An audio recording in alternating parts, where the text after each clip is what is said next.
Hello and welcome back to Totally Random. Okay, so there's our ambient temperature there, being 23.7 degrees. The fermenter fridge is sitting at 21.8. Now I skipped over a little bit, which was the priming part and the kegging side of things, but I'm going to kind of cross over that in this video. So now we've got two fermenters in the fridge. And now we've got something in the way, so I'm just going to move. I'm going to do this all by hand, so it'll be a bit janky. So you might think, why the hell is there a bungee cord in there? That's just because this lip down here is on a slight angle, and this wants to lean towards the door, so I'm just pulling it backwards. Okay, so both our locks are active. I'm not doing a hell of a lot at the moment, and the compressor's kicked in. So on this one I've just used a bit of packing foam and just 100 mile an hour tape. So that fermenter down there is saying it's about, well, I don't know if you can see that or read it, but it says 22. So that's a draft here, and that's another lager. Usually I don't brew these two, I usually brew the draft, but certain stockists have only had certain things lately, so that's that. They've both got half a kilo of dry light malt in them, half a kilo of brew enhancer 2, and half a kilo of plain old dextrose. So there's 1.5 kilo plus the 1.7 or 1.5 of the can in both of those, bringing the gravities to the original gravity was 145 and about 145, closer to 140 for the lager. So the fridge, that's worked. Also, whoa, down here, this keg, it's you can see that someone's trying to patch it up. It doesn't really hold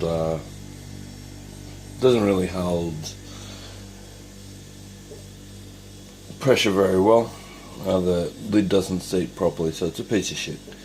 It wasn't worth the time of day of restoring, but anyway, it works as a washout keg, so I'll explain that in a moment when we come over here. So this has been running for the last few days. We've got a 2.6 kilo gas bottle down there, which is nearly empty, which sucks. The serving pressure is 10 psi. Beer is for black. See, yeah, beer is for black, grey is for gas. So we've got the line coming off the gas bottle running in here, and the beverage line running up to there. I should have a few more water bottles in there, but that's the beer that came out of it. There's the tap, looking all a bit nice and frosty. So I'm going to pause this for a moment and pull a beer off it. Well, obviously I'll have to finish that one. Pull a beer off it, and yeah, we should be done really. All that happened in the meantime was, I'll pause it and I'll come back. All that really happened in the meantime was I took one of the kegs from this fridge, put it on the bench over there, and then decanted it via a siphon into one of these, put 30 pound of pressure on top of it with 160 grams of priming sugar, being the Cooper's carbonation drops, which I just put in some boiling water that was turned off, and then let them slowly dissolve, cool down, put them in first, then racked the beer into it. Okay, so also before we go into pouring beer, this is how the backside panned out. I gave it 3 or 4 coats of paint, glued that piece of copper pipe in, more packing material, foam, that's about a finger length, so I don't know, 2-3 inches or something.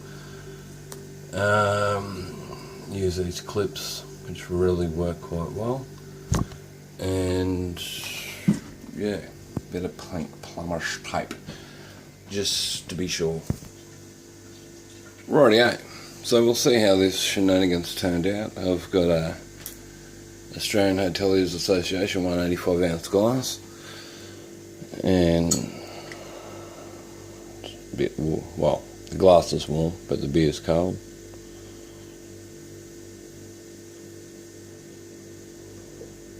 Don't usually film myself pouring a beer, but there you go, nice and clear. Also, because I did a 23 litre brew, hang on. Yeah, it's good. You can see there's a nice bit of lacing on there. Because I did a 23 litre brew, what I was able to do was take 6 bottles. Usually use the old 4X Toolies, but I find that Cooper's Toolies bottles work out well. And you can't see it through that because there's not a light source on the other side, but that beer is nicely cleared and there's the sediment layer caked on the bottom. So before you start pouring your beer out of your tap, you need this to have occurred in the bottom of your keg. Otherwise, you're just going to be drinking green beer, really. So I was able to pull 6 Toolies off that and fill the keg, so that was really quite worth it.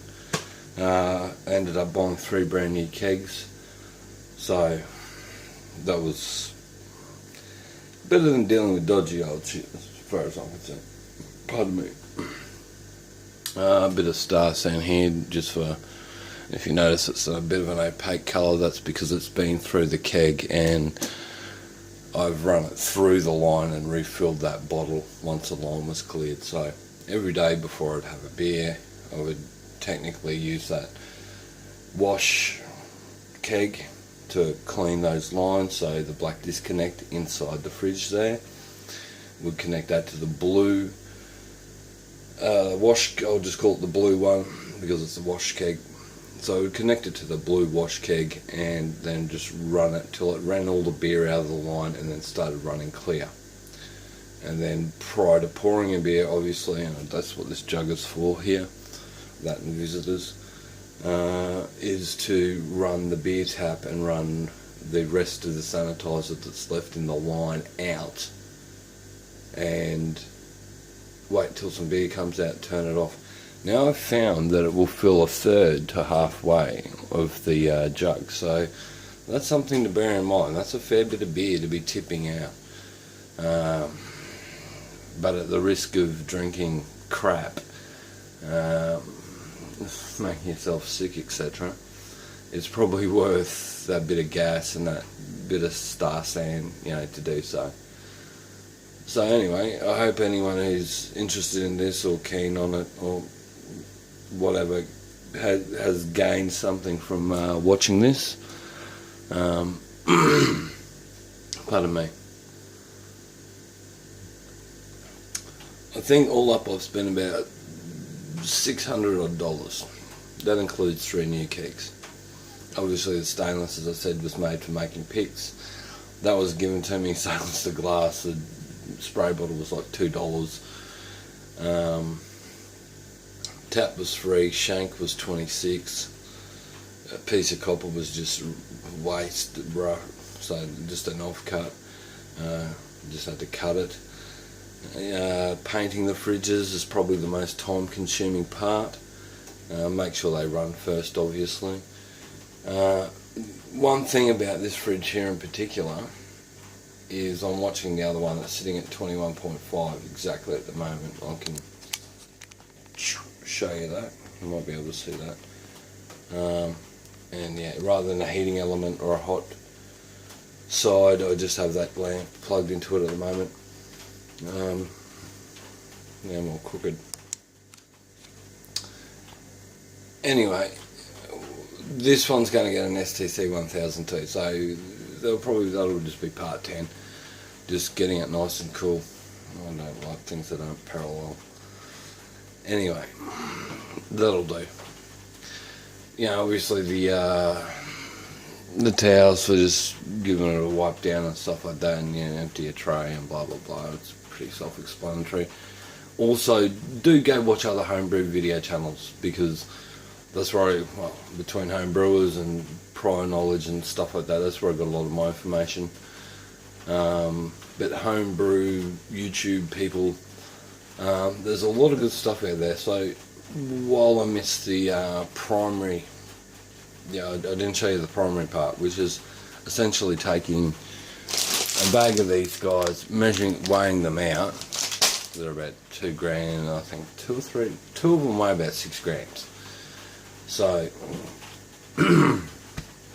I weighed out 165 grams because that matched the literage I was going to keg, and that was basically it. I boiled the jug, put a pot on the stove, poured the boiling water into the pot, waited for it to cool down, threw them in there. It did form a bit of a clump. You really should only deal with sugars on a really low temperature. Really low temperature. However, I didn't have time to film it. I did have the inclination, but not the time. So it was just something that had to be done quickly and over with.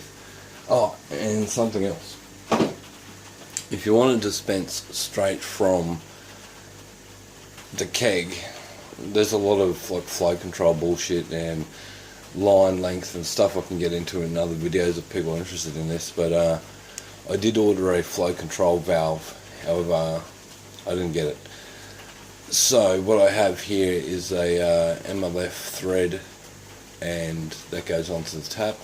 It also screws onto the ball lock disconnect, so I can just, in a pinch, pull a keg out with the bottle of gas, sit it in an esky full of ice, and pull beers off the top of it. So I do have somewhere on the bench that you don't get to see.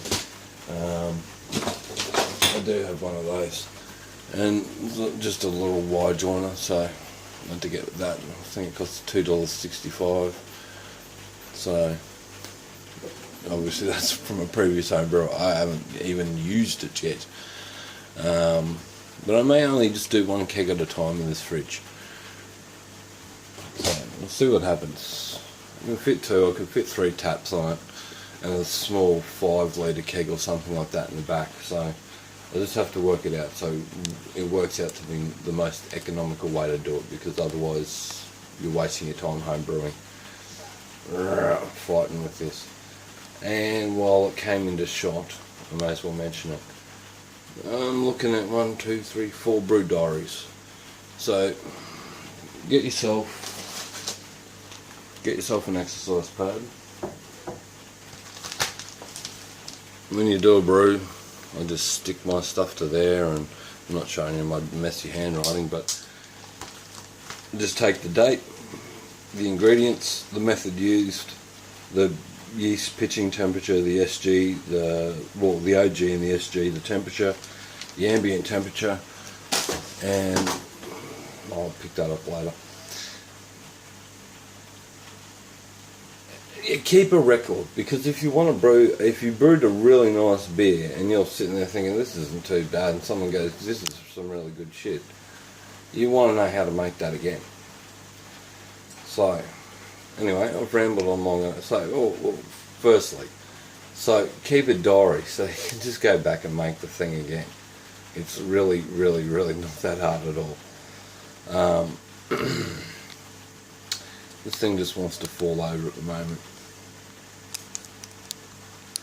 Battling with it, and it's testing my patience. So anyway, I hope some people found that useful, because if you go online and look at a $1,400 kegerator or whatever, this has taken probably, I don't know, I haven't brewed for about 6 months. So this here, which is looking a bit flat, but it's only because it's just been sitting, I've been moving it around in my hand. There's a little trick you can do with 2 glasses. If you swirl another one on top and give it a tap, it'll come back to life. But I'm not doing that right now, because you can break a glass doing it. Generally not. just lost my track of thought. Totally rambling.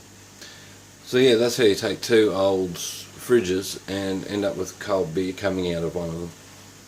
There's plenty of other people to watch, as I said, so check them out as well if this is something that interests you, because there's a lot of stuff I've seen guys hear and say that sort of conflict with certain hygiene practices, and there's a lot of mythology and beer brewing and stuff like that, you know. Or my granddad did it or some shit, so people just fucking go down that path when it's scientifically impaired.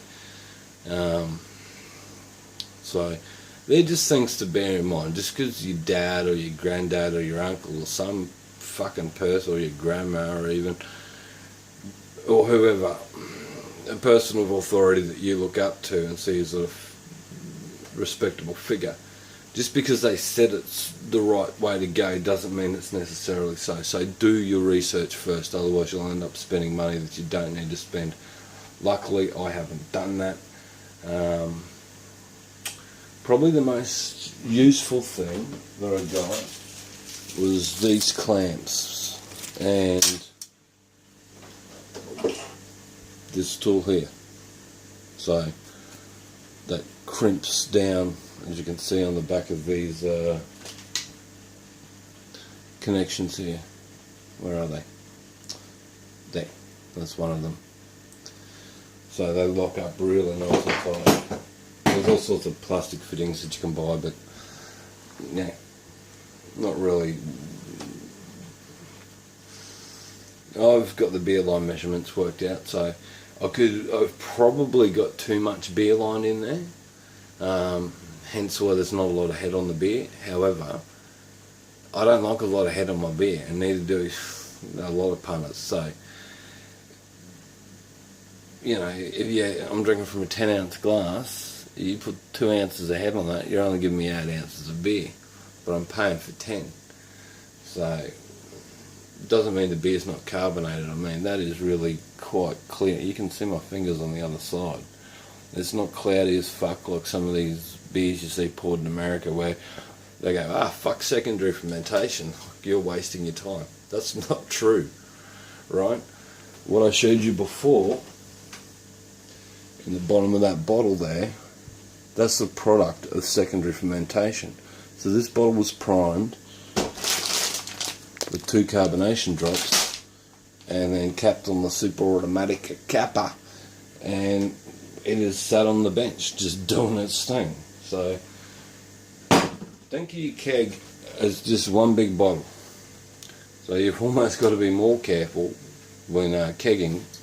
This is what I've come to find through my little adventure, which I'm trying to share with you right now, is that you can bottle 28 bottles, you might fuck up and put 3 carbonation drops in one, and it might be a bit too overcarbonated.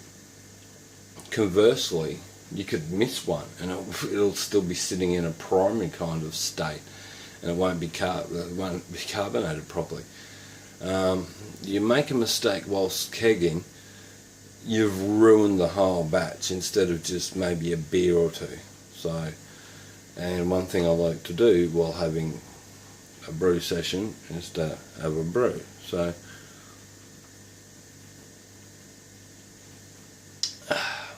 which is quite nice. But I'm not a lager drinker, I like my ales. So, as I said, there was a issue with the people who had the gear that I needed, being a Cooper's Pale Ale, didn't have it. So, yeah, I brewed a Cooper's Lager instead.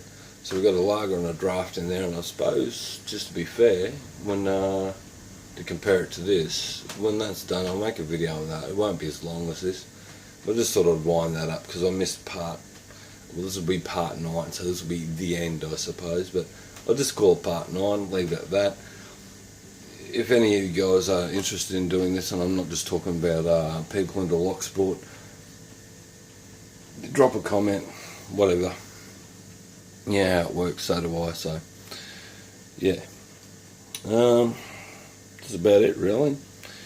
But I would suggest, if you're going to do this, don't buy second-hand kegs. It's like flipping a fucking coin, and for the price of 2 second-hand kegs, hoping that you get one good one, you could just buy a brand new one. So $95 for a 19 litre corny keg.